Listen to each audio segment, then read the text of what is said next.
శుభ సందర్భాన రైతు లోకాన్ని ఉద్దేశించి రాష్ట్ర ముఖ్యమంత్రి వర్యులు రేవంత్ రెడ్డి గారిని ప్రసంగించవలసిందిగా కోరుతున్నాను.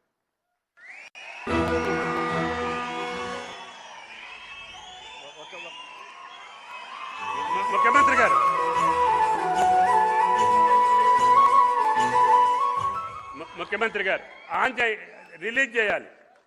ఆర్థిక మంత్రి గారు మీరు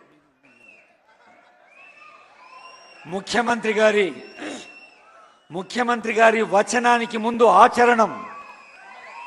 ఈ నిధుల విడుదల రైతాంగానికి భరోసా, రైతు సంతృప్తియే ప్రజాప్రభుత్వపు శ్వాస, రైతు సంక్షేమమే ప్రజాప్రభుత్వపు ధ్యాస. విత్తనాన్ని నాటే రైతుల హృదయాల్లో విశ్వాసాన్ని నాటే సంకల్పం. ఫార్మర్ ఈజ్ నెవర్ ఎ ఫోమా. పొలం మారొచ్చు, పంట మారొచ్చు, కాలం మారొచ్చు, కానీ రైతు పాత్ర ఎప్పుడూ పరమ పవిత్రం. మనిషికి అన్నం పెట్టే రైతన్నకు నమస్కరిస్తూ ప్రజాపాలనా ప్రభుత్వం అందిస్తున్న రైతు భరోసా సదస్సులో ఇది ఒక కొత్త ఉషస్సు.